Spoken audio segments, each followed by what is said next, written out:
Hello दोस्तों, स्वागत है आपका नॉलेज इंडिया में। आज की वीडियो में हम बात करेंगे दुनिया के सबसे एडवांस फाइटर एयरक्राफ्ट्स के बारे में। तो इस वक्त करंट सिनारियो में दुनिया के सबसे advance 5th generation fighter aircraft 3 ही है। एक है चाइना का चेंगडू J-20 और 2 अमेरिकन मेड है F-22 रैप्टर और F-35। रशिया भी अपना 5th जनरेशन एयरक्राफ्ट बना रहा है, सुखोई Su-57।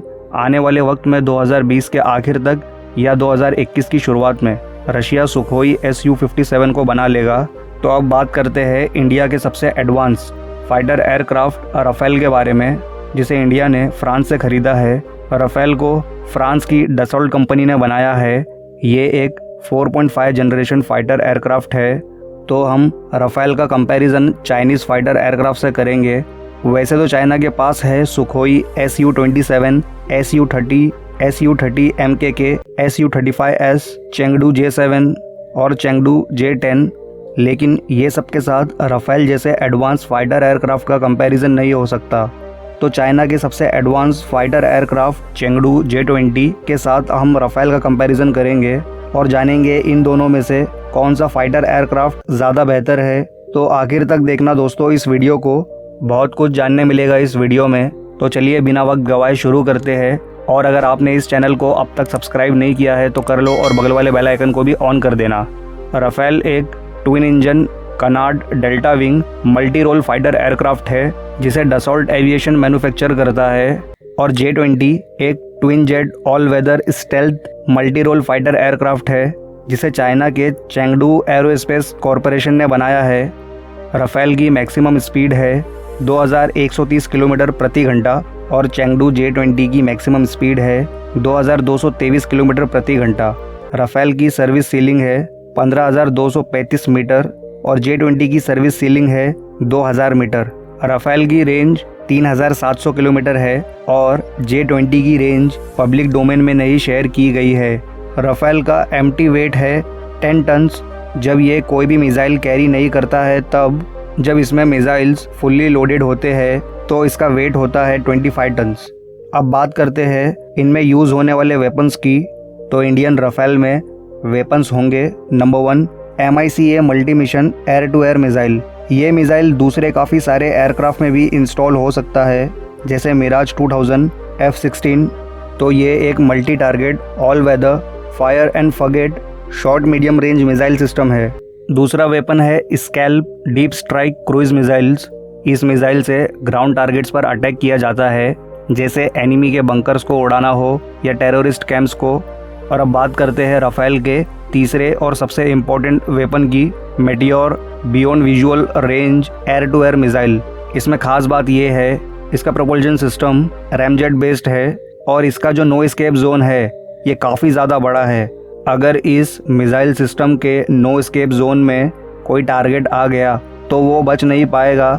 आज की डेट में ज़्यादातर जो medium range air to air missile है, इनका जो नो एस्केप जोन होता है वो होता है इतना बड़ा, और मेटियोर मिसाइल का होता है इतना बड़ा। अब बात करते हैं J-20 के फायर पावर की। पब्लिक डोमेन में इसकी इन्फॉर्मेशन बहुत ही लिमिटेड है। तो J-20 का सबसे इम्पोर्टेंट वेपन है PL-15 air to air missile, जिसका रेंज एक्सीड करता है 200 किलोमीटर्स और इस मिसाइल की स्पीड है 4939 किलोमीटर प्रति घंटा। और मेटियोर का रेंज एक्सीड करता है 150 किलोमीटर्स और मेटियोर की स्पीड है 4248 किलोमीटर प्रति घंटा। लेकिन मैं आपको एक बात बता दूं, मेटियोर मिसाइल सिस्टम का बैटल टेस्ट हुआ है और PL-15 मिसाइल सिस्टम का अब तक कोई बैटल टेस्ट नहीं हुआ है। अब इनके रडार सिस्टम और एवियोनिक्स की बात करते हैं। चाइना ने J-20 में कौन सा रडार सिस्टम लगाया है ये पब्लिकली नहीं बताया है, लेकिन कुछ सोर्सेस और रिपोर्ट्स से ये पता चलता है कि J-20 में active electronically scanned array AESA radar system को यूज़ किया गया है। करंट सिनारियो में वर्ल्ड में AESA सबसे एडवांस रडार टेक्नोलॉजी है। यही same radar technology AESA Rafale में भी इंस्टॉल है। अब एक इलेक्ट्रॉनिकली एडवांटेज की बात करते हैं जो राफेल के पास है, वो है electronic warfare suite spectra.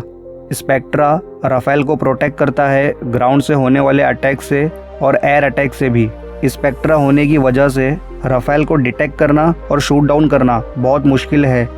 Rafale की 30% मेकिंग कॉस्ट सिर्फ रडार सिस्टम और स्पेक्ट्रा पे खर्च की गई है। अब बात करते हैं चाइनीज़ एयरक्राफ्ट J-20 के इलेक्ट्रॉनिकली एडवांटेज के बारे में। J-20 का जो रडार है वो इक्विप्ड है chin mounted optic infrared search and track sensor से, जो पायलट को देता है बैटलफील्ड का 360 डिग्री व्यू, और J-20 को चलाने वाला पायलट सैटेलाइट का इंफॉर्मेशन एक्सेस कर सकता है एयरक्राफ्ट में बैठे बैठे। अब बात करते हैं ये फाइटर एयरक्राफ्ट्स स्टेल्थ है या नहीं।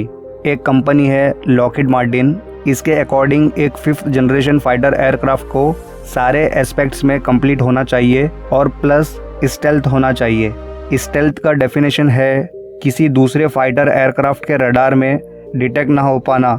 राफेल की बात करें तो ये स्टेल्थ नहीं है, इसलिए ये 4.5 जनरेशन एयरक्राफ्ट है। बाकी के सारे एस्पेक्ट्स में ये अप टू द मार्क है। आपके दिमाग में एक बात आ रही होगी, ये एयरक्राफ्ट में जनरेशन वाला कंसेप्ट आया कहाँ से? तो एक वेबसाइट है aerospaceweb.org। इस वेबसाइट को वेल एक्सपीरियंस्ड एरोस्पेस साइंटिस्ट और इंजीनियर्स ऑपरेट करते हैं और इन्होंने ही ये जनरेशन्स वाला कंसेप्ट दिया है, 3rd generation, 4th generation, 5th generation. और एक बात बता दूँ, इस वेबसाइट ने अपने आर्टिकल में बताया है कि इनके अकॉर्डिंग राफेल एक 4.5 जनरेशन एयरक्राफ्ट है। तो अब ये बात कंफर्म हो गई है कि राफेल एक 4.5 जनरेशन एयरक्राफ्ट है। अब बात J-20 की करते हैं।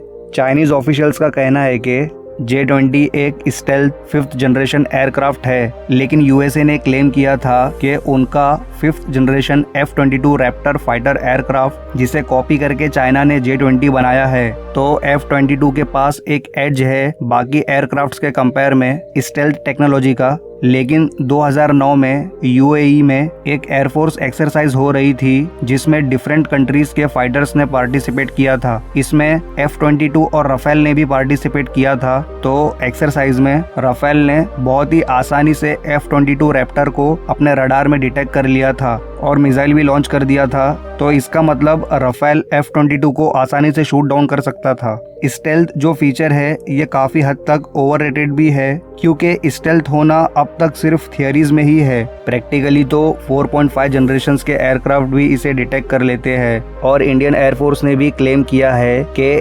Su-30 MKI फाइटर ने इंडिया चाइना बॉर्डर पर J-20 को डिटेक्ट किया था।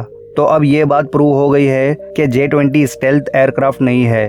अब बात करते हैं इनके ऑपरेशनल हिस्ट्री की। तो राफेल ने अपनी कैपेबिलिटी बहुत सारे बैटल्स में प्रूव की है, जैसे इराक, सीरिया, अफगानिस्तान, लीबिया, माली और सेंट्रल अफ्रीकन रिपब्लिक में। और अब J-20 की बात करें तो इसकी कोई भी ऑपरेशनल हिस्ट्री नहीं है। अब तक इसे किसी भी जंग में इस्तेमाल नहीं किया गया है। अब लास्ट पॉइंट के साथ कंक्लूड करते हैं। इस कंपैरिजन के हिसाब से लगता है कि राफेल और J-20 लगभग सेम ही है, लेकिन चाइनीज़ ऑफिशियल जैसा क्लेम कर रहे थे कि J-20 के पास एक एज है कि J-20 छुप सकता है स्टेल्थ टेक्नोलॉजी की वजह से, लेकिन ये तो आसानी से डिटेक्ट हो जाता है। वही राफेल की बात करें तो ये J-20 से ज़्यादा सुपीरियर है स्पेक्ट्रा टेक्नोलॉजी की वजह से। स्पेक्ट्रा के बारे में मैं आपको बता चुका हूँ।